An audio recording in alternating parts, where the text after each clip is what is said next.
there, it is I, earthmanbrick, back again, and this time we're making a whole bunch of these cracked earth bases, and I'll try and put them in my hand in a way that doesn't make them look crap. Is that good?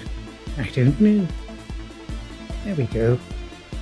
And you can see there, it looks like almost a bit like the real thing. But how do we make it? Well, first off, I use some circles of card here. These ones were hole punched out. But all you need to do if you want to get a perfectly round base is you can just trace around an old bottle cap or a regular base, or anything that's kind of round, and then you can just cut around it. Let me see if I've got some spare card here. I should have some somewhere. I'll show you what I mean. Okay, apologies for that, I'm back. So, we just take, so just a regular circle of card there, but we'll use a bottle cap this time just to show you what I mean. So we just take this, grab our pen, trace around it,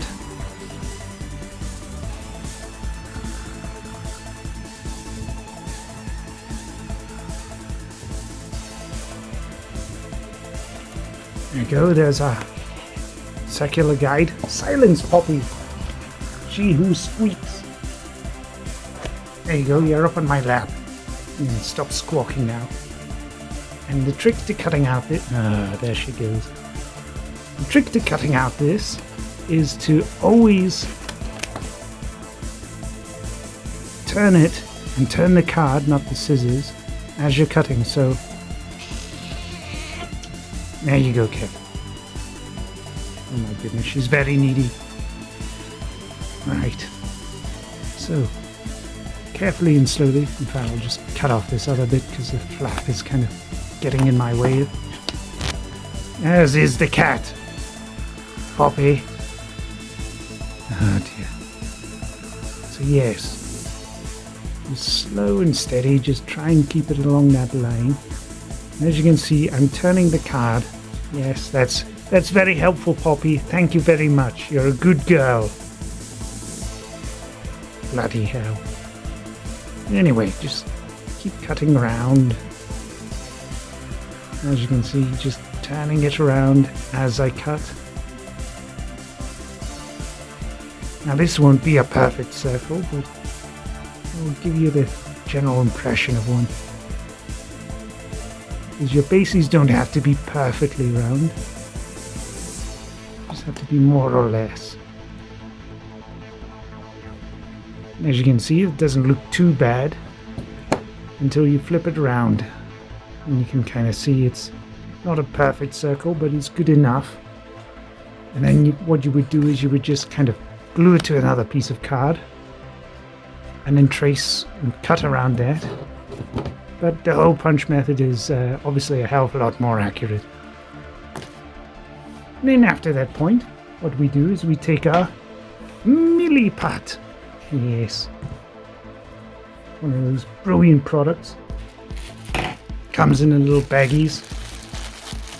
And you just take a small bit of your milliput. I usually just slice it in equal amounts. And there goes the cat. So just a thin slice of each. Then what you do is you just kind of press it and smudge it onto the base there. Smear it all over until you've got an equal enough layer, about 1 or 2 millimeters deep. Then we take our ball-ended tool. What are you playing with down there, Poppy?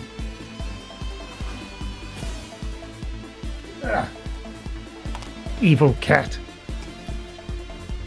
Anyway, use the ball tool and then you just kind of keep pushing into it until you have lots of concave indentations all around it. And then once you've done with the ball shape tool, you move on to the pick. And then at the edges of each of the recesses where it's at the most raised point, you just press into it. And you just slowly go around the whole thing until it looks as and how you want it. Much like that. As you can see, it's just on card bases. And then, of course, you can cast it in your Lego casting block. Use your Oyamaru.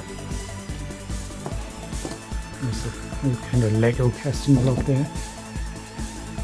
And then you can make as many as you like. Now, you don't just have to do the whole cracked earth, typical kind of bases like this, where it's painted with a, what is that? It's like an Argrex earth shade, and then dry brushed or over brushed, which is when you leave a healthy amount of paint on the end of the brush. Not too much, not too little, and then just kind of go over the tops, leaving the recessed gaps in between with a light brown, and then with a white you just dry brush over it to give it that really dusted, dried look. I did something similar here. So as you can see, we've got it's kind of like a lava style base. And what we did here was we painted it all yellow first, and then overbrushed with grey. Then after that we dry brushed it with the white, and then round all the recesses we just took our red ink and went just over all the recesses again. As you can see, it's pretty convincing. It's not perfect, but it's good enough. Once you get the miniature and everything on top, that's the job. Oh, and the final bit. This is the best way of getting the black trim around your bases and the edges. It's just to take a black marker pen and go around it. Don't bother getting black paint because, oh my god, it takes ages and black paint can be pretty expensive. Whereas a black marker pen, pretty cheap, and it's quick. As you can see, I did the same thing on the trim of these ones as well. Just one quick go around with the pen, done. Whereas if you've got a paintbrush and paint and you're dipping it in and you're watering it, cleaning your brushes, it becomes a right pain. So that's a fast and easy way of doing the trims of your bases. And that's about it, really. I'll maybe show off a few other ones, but I'm actually painting a couple just now, and what it is making it look like an alien style base, where I've used a blue wash over pink, and it just gives it that alien landscape kind of look.